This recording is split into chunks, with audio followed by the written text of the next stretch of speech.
The Creative Control with Vishkana podcast is brought to you by you. Virtually all financial support for this show comes from listeners just like you. So please keep Creative Control going by making a flexible monthly donation at patreon.com/Creative Control. You'll be glad you did this. Not as glad as me, but still pretty glad. Thank you.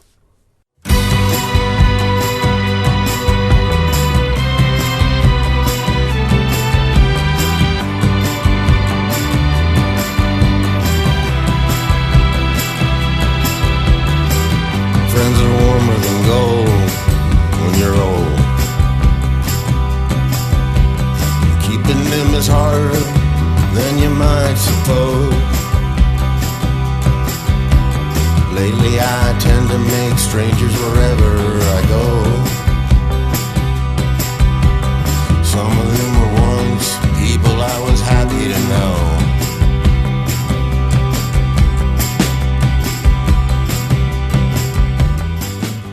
David Berman is one of the most thoughtful songwriters, poets, and musicians to ever call America home. Currently based in Chicago, Illinois, Berman was the leader of Silver Jews, a highly influential and significant folk, country, and rock band, which he retired in 2009, for he himself went into a kind of exile from his public creative life. Fortunately for his fans and followers, the exile is over. Berman is returned under the name Purple Mountains, and on July 12th, 2019, Drag City Records releases the band's glorious, haunting, self-titled debut, which is a masterpiece.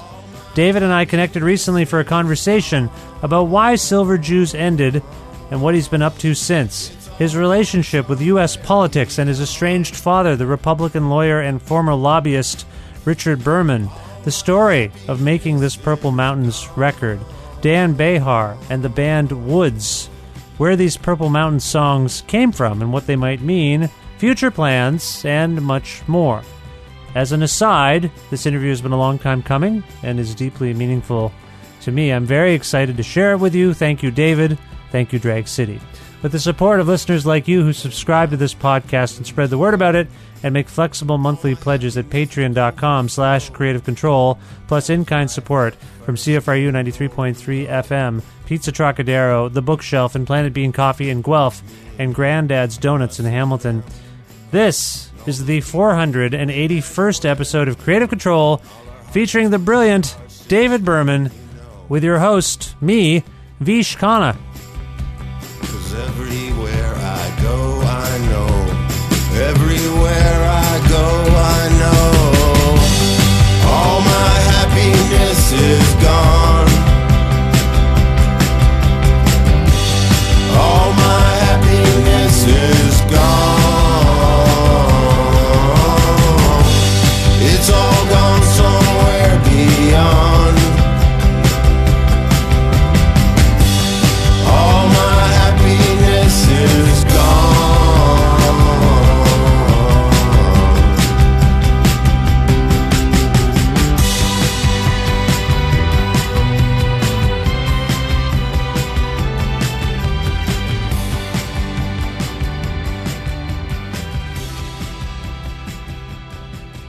Hi, David. How's it going?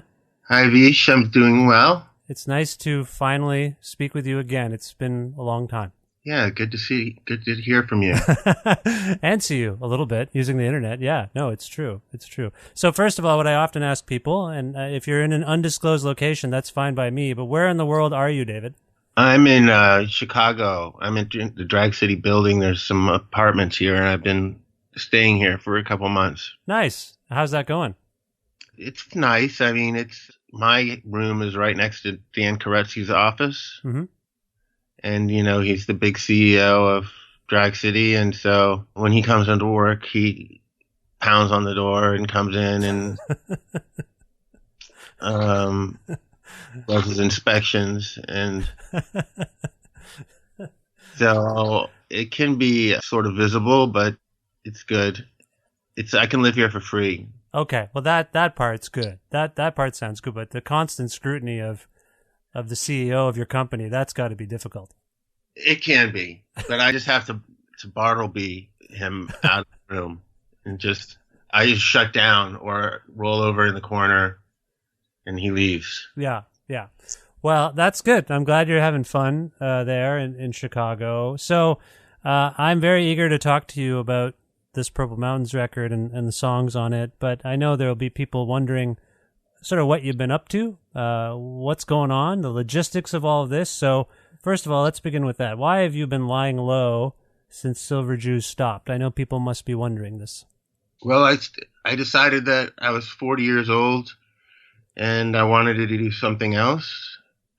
I didn't know what it was, and it turned out to be kind of my childhood dream to just have a lot of time to read, and I didn't accomplish very much. Well, reading is important, I would say. What kinds of things were you reading in this time? Well, I was reading a lot of political science and history and public policy and stuff like that I'd never really read much about. And yeah, after a couple years, I picked up the guitar again and started writing songs and needed an income. Mm-hmm. And so I started to make a record again.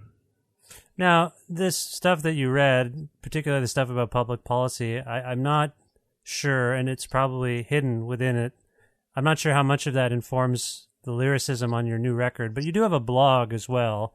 And it seems to me that maybe some of that reading, might inform some of that stuff. Is that fair? Yeah, sure.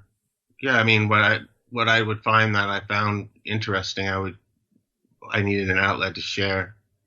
Okay, so the blog, less so the record. Is there public policy on the Purple Mountains record from your perspective? There really isn't. Except maybe zoning and margaritas in the mall. Right. There you go. Okay. That's right. So the blog has been an outlet for you in terms of stuff you've read about public policy in this contemporary era where we're inundated with, political dialogue and discussions about what can be done to fix things, what has efficacy. Did you come upon something striking within your writing and your consumption of that stuff? I came across the same obstacles over and over again, which are basically the United States Chamber of Commerce and business organizations, National Association of Manufacturers, and the history of corporate propaganda and its subverting democracy. When I played the last Silver Jews show was right around the time of Obama's inauguration. And I think I spent the next 8 years really involved in politics. I see. And when the election of 2016 came around, I was in the midst of making the record. And so I just ignored it all. And I felt like I had shifted off the burden of caring about this stuff to other people who didn't seem to really care as much in 2012. And all of a sudden people were alarmed by things that had been alarming me for a long time. Is it a coincidence, or is it telling that you basically retired from public life during the duration of the Obama presidency, but were spurred back into action by the current occupant of the White House? That just occurs to me as you're talking that could be a coincidence, but maybe not. I don't know. What's your perspective on that? I think that those rhythms are there. And, okay. I think that I was totally, gutted by the 2000 presidential election and really, really surprised by the 2004 election. And by 2008, I was interested in what was going on, but I was more interested in the attacks on Obama and the politics of personal destruction, as they call it. So these things affect my life. I don't know how it works, how it energizes me or depresses me, but when I was making the record, I was in Canada first time when I was first making it, and the election was going on, and I was glad to be in Canada. It was nice, and people were walking down the street holding hands, and it seems a lot nicer of an environment than the one I had just been in. I was staying on Vancouver Island on the lower East Coast where Ladysmith is, and if you look across the water, you're looking back at the continental United States and in Canada, but underneath the 49th parallel, I kind of just glared at the United States across the water for a couple months. I was frustrated, but I've kind of tuned it out since then. I've tuned out politics since then. Well, that might be for the best on some level. Yeah, I was just going in circles. Yeah, you mentioned the being fascinated by the politics of personal destruction with Obama, and I feel like that aspect of your work is there. Like in your lyrics, I think you, and on the new record as well, you think about personal destruction on some level, what it means. That affects you. Maybe that's why you might have related to what Obama went through as a public figure and dealing with all of this external, basically violent rhetoric. You related to that on some level.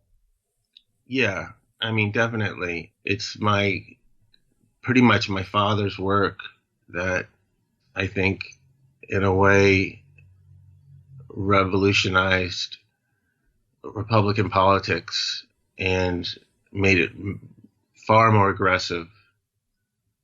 And I've never been able to separate, my upbringing from what I see on TV. Yeah, I see where you're coming from there. You mentioned Canada. I want to go back to that for a moment because over the last couple of years, you and I have been corresponding over email, and one of the guests on my show, frequent guest, is Dan Behar. And the last time I think he was on the show, he alluded to the fact that he was working with you in some capacity. And I know I'm playing a bit dumb here. I happen to know that that there's a connection between your time in Vancouver in British Columbia and your early attempts at making this music. Can you explain that, how that connection occurred and what happened to those sessions in Canada? Yeah, I initially started out with the idea that I would make the record with Dan. I didn't know him, but actually his album Street Hawk was the first thing I ever bought on Amazon in 2003. And I was aware of his music for all that time. And I wanted to play music with somebody else. And I talked to Dan. I reached out to him. I read some nice things he'd said about the Sober Jews. And he said, well, he'd never produced before, but he was willing to give it a try. And I came up to Canada, but just up to Canada, just to the border, Point Roberts, which is part of the U.S., but is at the very bottom of the Vancouver Peninsula and sort of sticks out. It's like a postage stamp size piece of land. I don't know. I think it's 5 by 5 miles. And there's a very small U.S. border there. So to get to it, you cross into Canada and then you drive like 20 miles west and go through this another small border that just covers this little piece of land that's got ocean on 3 sides. It's really beautiful. And the only inconvenience is to go to the store, you have to go through the border, and it's it looks like a bank teller size border station. And it's not really inconvenient at all. I liked it a lot. And I stayed there and I tried to write and I tried to finish the record and I couldn't finish the words. I always am writing words on top of music that I've already selected and I just couldn't finish them. And I'd been up there for a while and eventually I said that I was going to go back to Nashville because I always go into the studio with everything written, and that way I feel I'm presenting the players with finished songs, and they they react to the authority of the songs, which I don't really have. I don't carry much authority in the studio myself personally. But Dan said, well let's try to do it the way other people do it, which is they just make the music and do the words later. Right. And that kind of was a key to destruction because that doesn't work with me. The words and the music have to kind of go together. There's some connection between my strumming hand and my mouth that's vitally important. And so the music we put down was fairly rigid, and trying to write for the music afterwards was impossible. I knew we couldn't really use it. Okay. So you left that experience with some notion of where you wanted to go. How did we get to this point where you made what we're now hearing as a Purple Mountains record? Who did you play with? Where did you make it? These are things I don't know. Okay, well, I went home and I took about a year, and I just rewrote for a year. And the problems I was having finishing the songs solved themselves. And I again decided to ask an artist who'd never really produced before, the band Woods, to produce the record and play on it. And pretty much the two guys, Jeremy and Jarvis, who are the guitarist and the bass player of the band, and me, the three of us pretty much made the record. Jarvis can engineer, so it went pretty fast. Again, I didn't know them. I just took a risk. You didn't know them at all? No, I don't even know if I'd listened to one of their records all the way through. Just a feeling I had. I remember just thinking I knew for a fact that their record sounded good. And I guess I've always been of a mind that my songs were strong enough that I could borrow a band and not feel self-conscious about it. That they would play to the songs and I wouldn't feel like I was renting a band. So I came up to Chicago and we made it up here and a little bit in New York. I see. Okay. Well, the music is fantastic, if I might say. And I don't know, you can't be objective about this, David, but this doesn't even feel like a comeback to me per se. This feels like peak power. Do you feel that? Do you feel a certain strength in what you've done? Yeah. I mean, I'm hesitant to say so because I've grown up as a student of rock history and I've seen so many older musicians talk about their return to form or a particular late work that might, during the press cycle, have everyone excited, but then everyone forgets later on. Sure. I'm wary of saying that I think this is as strong as my earlier work, but I do. I mean, for what it's worth, as a fan, is it easier hearing that from me? Like, that's my perspective. Well, I mean, what else would you say? Well, if it was not the case, I wouldn't say it. I didn't. Well, how about this? Here's another way of putting this. Were you happy with how Silver Jews ended in terms of the record you made? Was that something you thought was a good send-off for that project and Yeah. for that work? Yeah, in a way. I mean, the last album, there were probably more words on that album than any other album. I felt like I'd really written through the album. I felt like I probably wasn't going to do better than that album. Maybe another person could if I went away for a while and came back a different person. But I did feel kind of like I had topped out on the last record.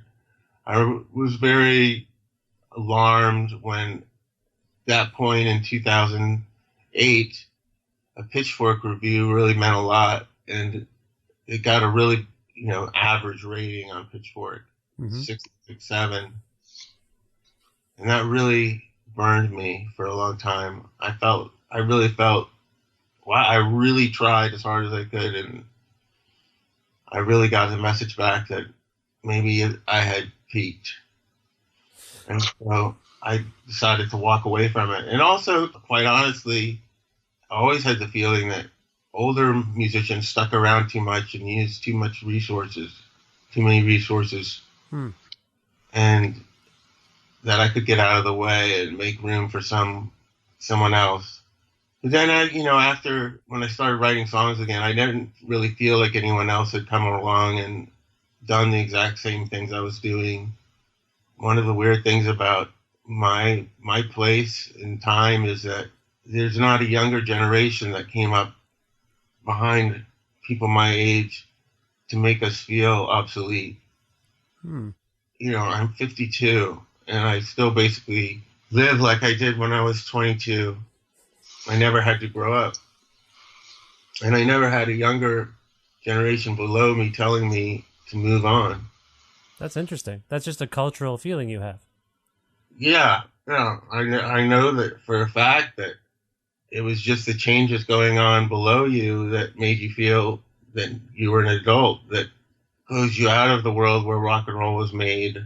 You kind of were given your papers like after a certain age. But I never really felt that way especially about the other artists on Drag City, and they just seemed to keep going. And again, I just never felt pressure from below. Yeah. But at the same time, you felt an internal pressure to change. I mean, obviously, you could have just as easily, potentially, returned under your old moniker, but you retired it, and now you have Purple Mountains, which is at the very least a reference to a poem, a song, a popular... It's America the Beautiful, I believe. This is my Canadian perspective on this. But do you want to... I don't normally ask people about names, monikers, switches, but it's significant to me that you've returned and fully are past Silver Jews into Purple Mountains. What is the significance of that change? Have we discussed this enough already? I'm just curious. No. I think that Silver Jews was a very burdensome band name, and it confused people, or I never made it clear what I meant by it.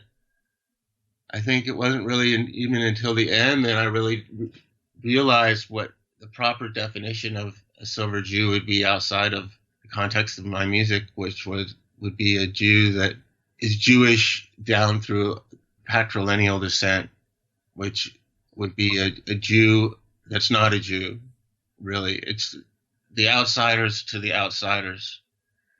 It really sucks when you're Jewish from patrilineal descent, because you get the last name, but none of the benefits of being Jewish. So you get the marker, but as you probably know, in Judaism, your mother has to be Jewish. Yes. So... And my mother converted before I was born, but it never really took. I see. So there aren't different kinds of Jews. I mean, there's Sephardic and Ashkenazi, but Judaism's Judaism, and there aren't secondary Jews. There aren't partial Jews.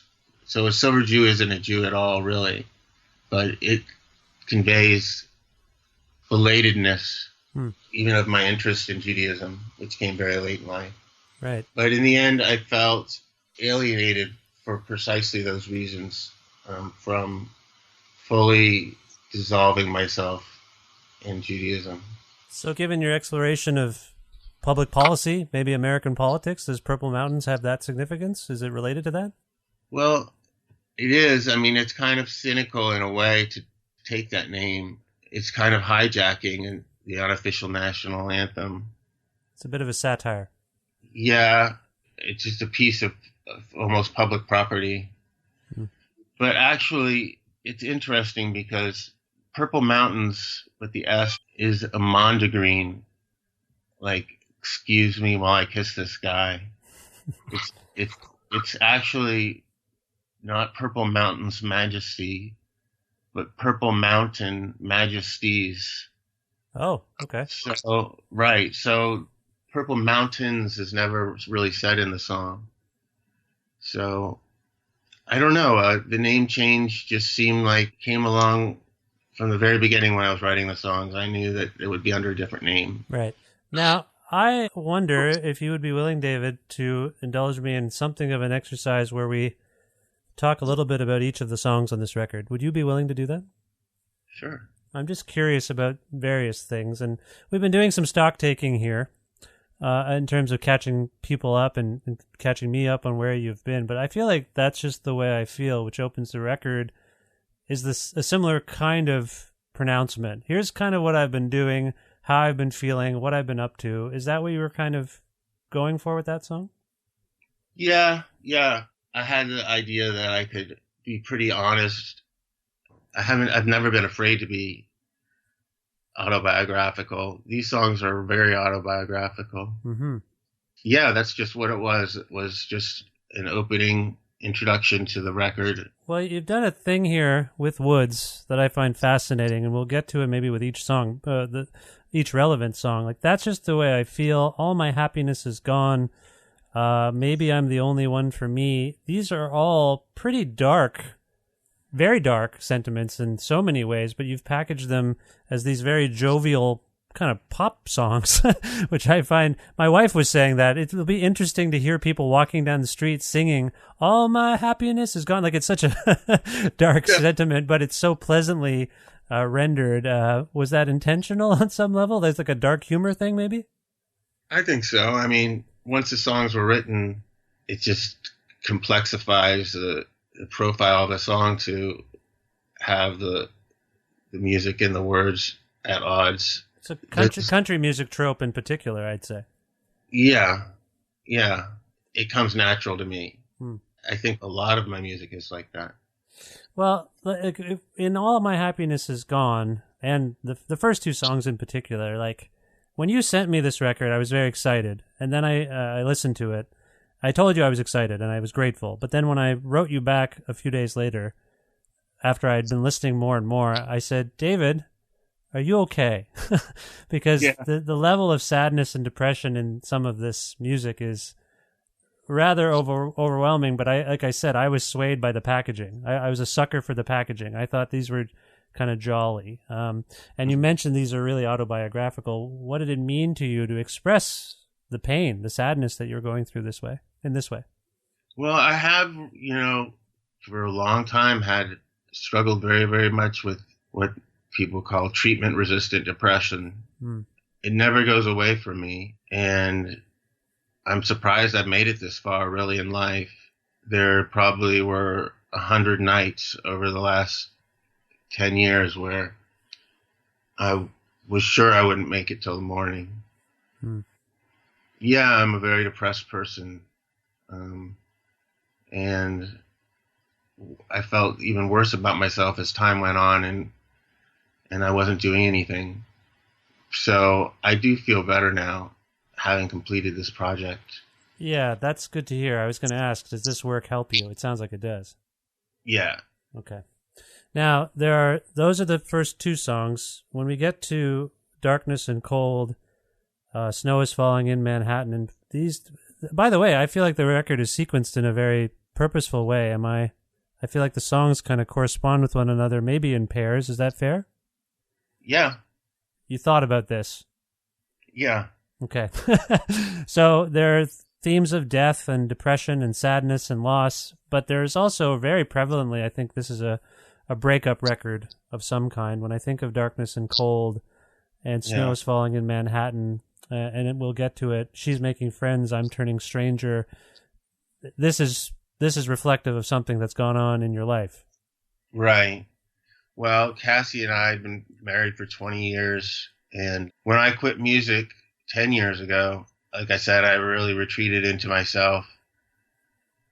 And Cassie went on and, she got her degree in occupational therapy, and she's very people focused and is very nature focused and all the things that I'm not. We never really had conflict, the kind of conflict that results in divorce. But I think we had the kind of need to live our lives without the other one, without me being at home and her out all the time. We kind of got into a multipolar trap where everything she was for, I was against, and vice versa. We stopped living together about 2 years ago. We haven't gotten divorced. Very sentimental, and neither of us have moved on.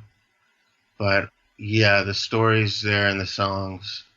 It feels quite explicit, and I mean, you've done some poetic things with this personal fodder. I mean, not to sidetrack the conversation, but like I'm just fascinated by the champagne pink and the Band-Aid pink cars, and and the kind of juxtaposition of someone maybe living their life the best they can, and you observing it from a dark place is fascinating. Yeah, I knew that I was going to have to deal with that someday, with her being with someone else, and I found that idea excruciating. And so I wrote about it to experience it first through the song. Yeah, it's very compelling and effective, if I may say. And all of this has impacted me and affected me anyway, and I know more people will probably echo that as they hear it.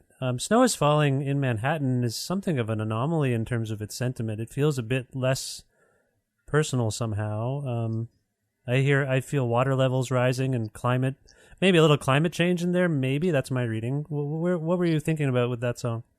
Well, I mean, it's kind of a tricky song. I started writing it, and there was a guy on the porch, and he was sweeping his stoop as it was snowing. And I didn't really feel like I knew anybody, or I could write from the perspective of somebody who owned a brownstone or something in Manhattan. Mm-hmm. But I started to think in terms of a caretaker, and like the Teddy Roosevelt house where he was raised. I imagine there's a caretaker, and I realized after a while that the caretaker could be a metaphor for the singer that's the voice in the song, and that the listener would realize after a while that I described the caretaker bringing in a cold friend into the house. And then by the end of the song, you realize that the listener is that person, and that I'm the host that's left this ghost behind the voice. And the voice brings anytime you turn the song on, you reinstantiate this house, this room that I claim that songs build in time. They're pieces of architecture in time that you can return to, or you can instantiate by turning them on, and you come back to them again and again, like you might to this place.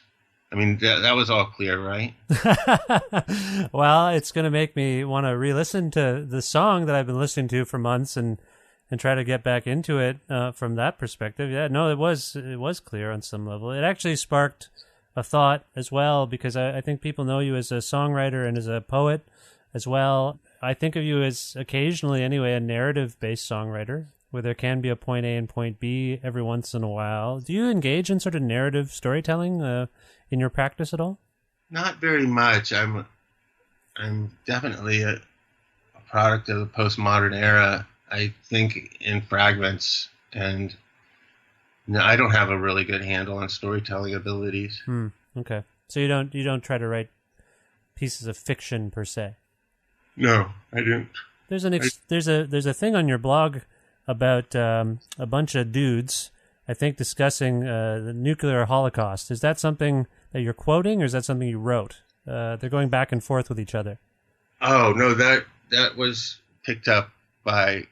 They were German scientists that were being held as prisoners of war, and that was a discussion they were having when they found out about Hiroshima, because they had been, of course, trying to create the bomb on their side too. Oh, but so that's a factual transcription of something? Yeah, they were being taped in their quarters by, the Americans who held them. Okay. So we aren't to look to your blog necessarily for expressions of fiction, narrative fiction. No. Okay. The next song after Snow is Falling in Manhattan is Margaritas at the Mall, one of the catchiest songs, and I think one of the in some ways kind of one of the angrier songs. The voice, the narrator says, "How long can the world go on under such a subtle God, and also with no new word from God?" We were talking about your religious affiliation and interest earlier. This is an existential song, isn't it? Yeah, definitely. Definitely disappointment, cosmological disappointment. It feels like, I wrote here, I don't make many notes, but I thought of the mall as some kind of weird purgatory, as sort of being in between things. Do you feel in between things, or did you feel in between two lives or two existences in this song? Well, the world of commerce is kind of a purgatory in itself. The church created the doctrine of purgatory so that people could do business. Before the previous setup with just heaven and hell had Europe locked down, and purgatory really came up with capitalism, and allow people some religious freedom in a certain kind of way, because they weren't completely condemned by money lending or whatever sins were holding them back from becoming big bankers and merchants. That's all somewhere in this song? Yeah. Something there. And the notion of drinking margaritas, it's like a resort almost. It's just a fun time. Yeah, exactly. Okay. We'll leave it at that for now. I appreciate you engaging in this exercise, by the way. I don't want to spoil songs for anyone, but you're here. I want to ask you these questions. There are no secrets. Yeah, I'll answer any of your questions. So the next song is "She's Making Friends, I'm Turning Stranger," which is a recurring lyric. I think I read somewhere or heard from you somehow in a statement, maybe you said it here. I'm all jumbled here, but there's something about these lyrics finding their place, maybe in multiple places in terms of music. And this "She's Making Friends, I'm Turning Stranger" is a recurring lyric, right? In the song itself? No, I feel like "Making Friends, I'm Turning Stranger" shows up somewhere else as well. I don't have a note on it right now. No, I say friends and strangers a lot. Strangers comes up a lot. Maybe that's what it is. Maybe I'm conflating that. I apologize, but that's an interesting and funny turn of phrase, given the sad sentiment behind it. Where does that sort of stem from? It's just a kind of play on words that you would find in a country song. That's it? Yeah. Okay. And I mean, we've kind of spoken to maybe the breakup aspect of it. Of like the interesting thing is there's a coexistence within these songs where the two parties seem to have understood that something has ended, but not completely. Nothing's concluded. Right. So that's kind of where you're coming from. Right. That song has a happy ending. Like, it wasn't true to life. Okay. But it is true to life because Cassie and I are still friends. We still have the same bank account. We still own a house together. She's really my family. She's all I have as far as family anymore. And so it's difficult to disentangle ourselves, separate. That's kind of why I just stay up here in Chicago, because it enforces separation that I think is healthy. Well, there's a couple of instances on this record and a few of these songs that I mentioned that relate to this particular subject where you're also, I think, dealing with the spectacle of a relationship. Like, you two have your relationship and an understanding between you, but you're also self-conscious or conscious of the public perception of your relationship and where it's at. Is that fair? Yeah. Like how you're observed being out in a park together. Like, what's going on with those two? or something. You're conscious of that. I'm very conscious of that, yes. Does that drag you down a little bit? Just the... It's a weird thing. When a relationship begins or ends, everyone else that you know has some kind of investment in that. Well, it's incredibly painful to separate. It's hard because you think of the dreams that you had. Yesterday I was in a grocery store and a Shania Twain song came on from the era when Cassie and I first moved to Nashville, and it just, Yeah. broke me up. And that's a Shania Twain song, who I'm not... Do you have an affinity for her generally? No, but those songs were on the radio at that time in '98 when we first moved there. Yeah. So I do have an affinity for the country music that was on the radio when we first moved to Nashville. Right. Okay, the next two songs on the record are I Love Being My Mother's Son and Nights That Won't Happen. Each deal with mourning, loss, death.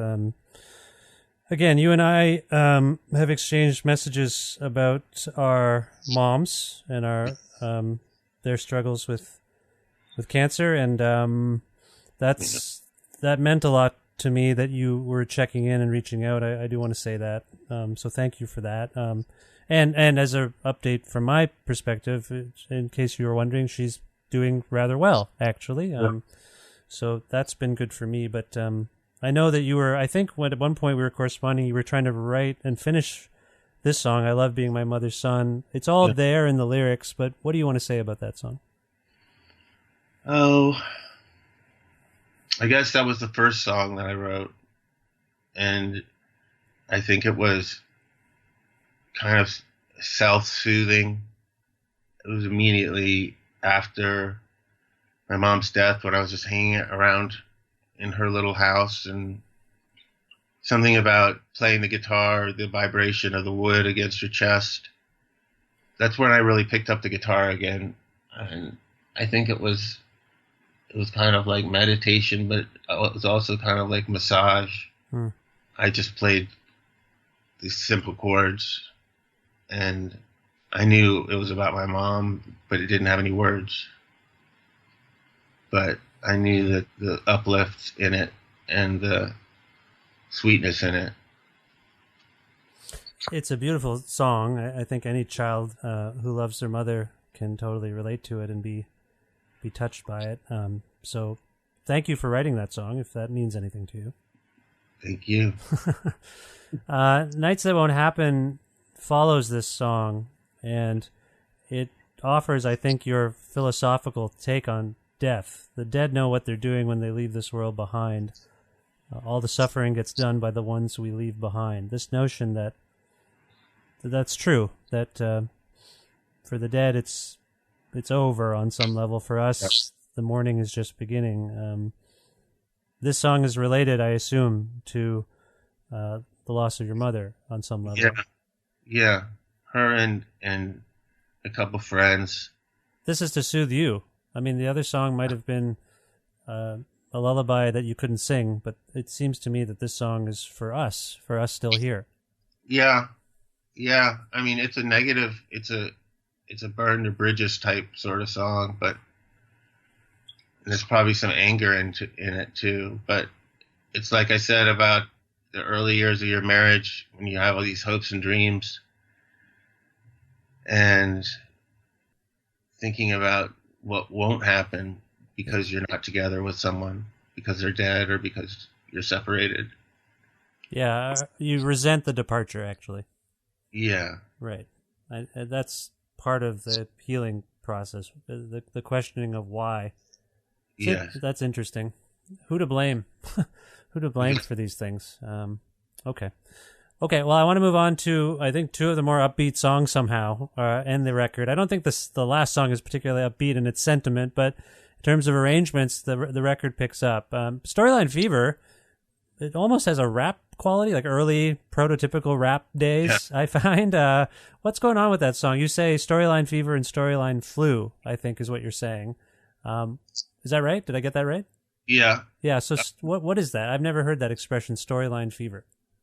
I made it up. It's basically CBT therapy, that it's about storyline fever would be when your mind is captured by a narrative of some kind, whether it be romantic or spiritual or political, but how storylines tend to drive us and how we see the world through them. And so storyline fever is just like slang for being carried away. I see. And that storyline may be that things will never get better, or it may be that I'm all washed up. You might make a better Larry than a Lizard King, I believe is one of the lines. Yeah. Some funny lines in this song, I have to say. Yeah, that's where I put the funny lines. And the riff, you mentioned your rhythm guitar earlier. The primary guitar part is really cool. That's a Woods invention? I don't know. Which part? It's the main riff. Da-da-bum, ba-da-bum, ba-da-bum, bum, ba-da. Yeah, that's Jeremy. It's very cool. Yeah, I like it too. Yeah, it's a really good one. And then the record concludes with Maybe I'm the Only One for Me. This to me seems like a classic country music motif on some level. But it seems also very honest. Is that how you're feeling? Well, in a way it is. Like I don't have any desire to be in a relationship with anyone else, and I do feel basically at the end of I'm on the other side of my career as Lothario or something. I have very low sex drive, and I'm not really interested in a relationship. But I was speaking really also to the reality of we read so much about the fate of young involuntary celibates. And oh yes, the incels. Yeah, this is definitely from an incel's perspective. And I also realize it's kind of the ultimate like neoliberal love song here as we sit in a place of peak individualism. It's not the kind of message that I'm proud to spread. I hate that Whitney Houston song, The Greatest Love of All. And I don't intend the song in any way to be a love song to the self. It certainly isn't. It's more of a you got stuck with yourself song. Right. Maybe I'm just stuck with myself. But do you come on the other side of that? Do you feel okay with that? Yeah, I do. Okay. It's not a sentiment of self-pity. No. It's a sentiment of, well, that's the way it is. Like to toughen up, if no one wants to fuck you, it's your fault. It's your person. Don't worry about it. That's probably a message that a lot of people need to hear. Well, I appreciate you going through the songs. I know that one of the major narrative aspects of Silver Jews was that touring didn't occur much, and when it finally did, everyone, including myself, was very, very excited to see the band live. Do you anticipate touring with Purple Mountains? Yeah, we're gonna tour right after the record comes out in August. Wow. Okay. September, and I've got a lot of touring to do. I've got a lot of credit card debt built up. I see. This is a necessity. This is a necessity, yeah. But at the same time, it's not just. I look forward to it. Yeah. Okay. I gather you're jazzed up.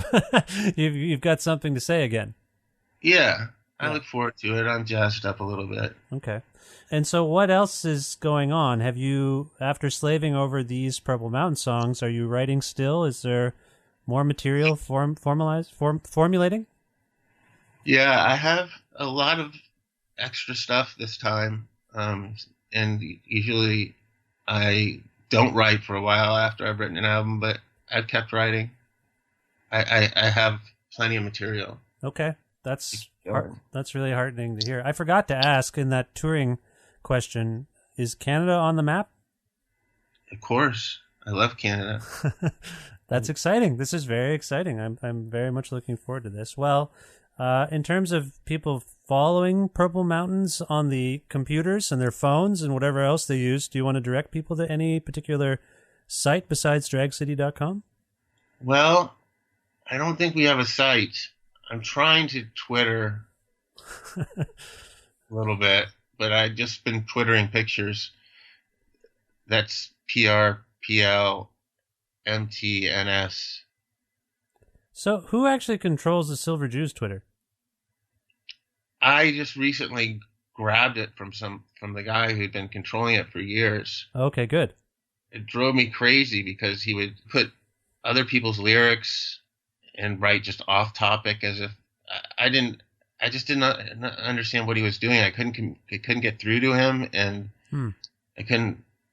So he gave me the keys. So okay, good. It's a verified account. So but people can follow you on Purple Mountains, and again, dragcity.com for the new record, which will be out. It sounds like in July sometime. July 12th or something 4th. like that. Okay. Now, if we can go out on a song from this record, would you mind selecting one for us, David? Something you'd like people to hear?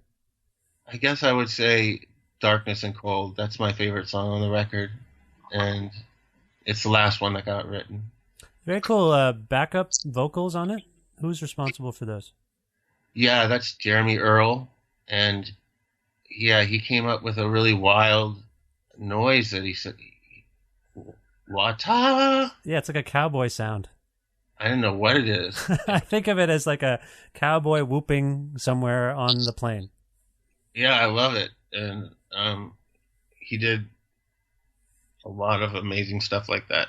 Okay, well, I'm pleased to play it now. This is Darkness and Cold by Purple Mountains. David, you know this already, but thank you. This is a thrill. You know this. You know I'm a fan. Thank you for being a friend and for coming back as it were. And I hope I see you and speak with you again soon. And best of luck with everything. You too, Vish. Thank you for everything.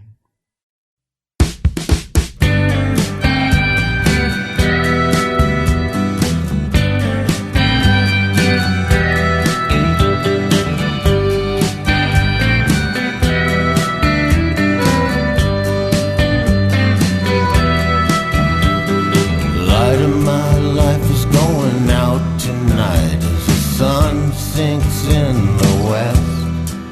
The light of my life is going out tonight with someone she just met. She kept it burning longer than I had right to expect. The light of my life is going out tonight without a flicker of regret. Darkness and cold rolled in through the holes in the stories I told. Conditions I'm wishing weren't taking control. Darkness and cold, darkness and cold.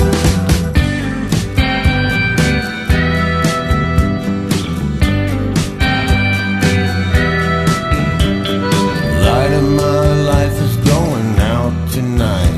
She don't look too depressed. The light of my life is going out tonight in a pink champagne Corvette. I sleep 3 feet above the street in a Band-Aid pink Chevette. The light of my life is going out tonight without a flicker of regret. Darkness and cold rolled in through the holes in the stories I told. Conditions I'm wishing weren't taking control. Darkness and cold, darkness and cold.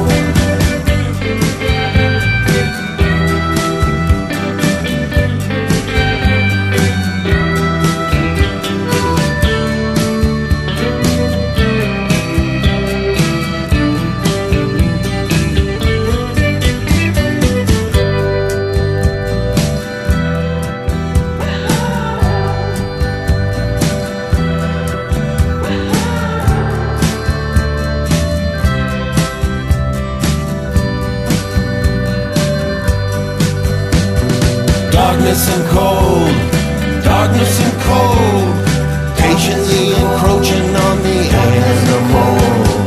Whether or forever retaking control. Darkness and cold, darkness and cold. Darkness and cold, darkness and cold rolled into the holes in the stories I told. Conditions I'm wishing weren't taking control. Darkness and cold.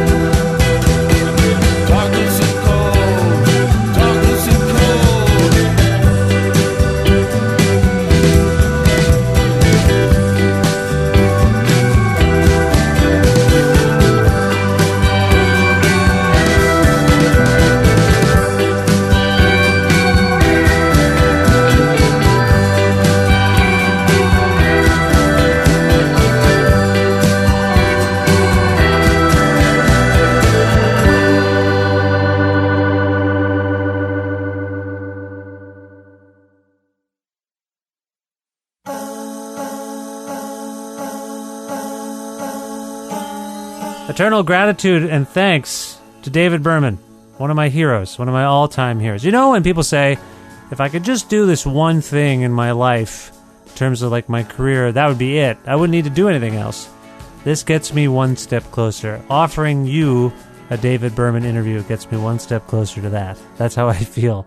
What more can I do? What more would I want to do? David's been on the show. We've spoken before, but it was special, and I appreciate David letting me talk to him and letting you hear it. So thank you, David Berman. Thank you, Drag City. And thank you for listening to this, the 481st episode of Creative Control, which is part of the Entertainment One podcast network and is available on all iOS and Android platforms, and also on things like Spotify and YouTube and Audio Boom and other things as well. If you want to learn more about me and sign up for my regularly scheduled newsletter and scan the archives of this podcast, please visit my website, vishkhanna.com. That's VISHKHANNA.com. You can like Creative Control on Facebook, follow the show on Twitter at VishCreative, or follow me directly at vishkhanna. You can also listen to a radio show version of Creative Control on Wednesdays at noon Eastern Standard Time, around the world at CFRU.ca, or on an actual radio at 93.3 FM if you're in or near Guelph. Also, please visit patreon.com/Creative Control to make a flexible monthly donation to keep this podcast going. It can be in any amount you wish, and you can always change your mind or alter the pledge, the donation, but it's really the only source of income I get for doing this show is the Patreon. So if you'd like to keep supporting me and the show, please, patreon.com/Creative Control. Thanks again to Pizza Trokadero, The Bookshelf, Planet Bean Coffee, and Grandad's Donuts for their in-kind support of this show. Thank you, as always, to my friend Jim Guthrie for letting me use one of his songs to end the show each and every week. You can learn more about Jim at jimguthrie.org. Got to hang out with Jim the other day. We went to a screening of the new Jim Jarmusch zombie film, The Dead Don't Die, and I think he liked it. I liked it. It was funny. So anyway, Jim, learn more about my trip to the movies with Jim at jimguthrie.org. Thank you very much for listening to this episode and subscribing to this podcast and telling your friends about it. It really, that's the only thing keeping this engine running. So thank you very much, and I hope you enjoyed this episode with David Berman and more cool episodes to come. I don't see how they'd be much cooler than this one for me, but I'm going to do my best. Thank you, David. Thank you all for listening. I will talk to you soon. Bye for now.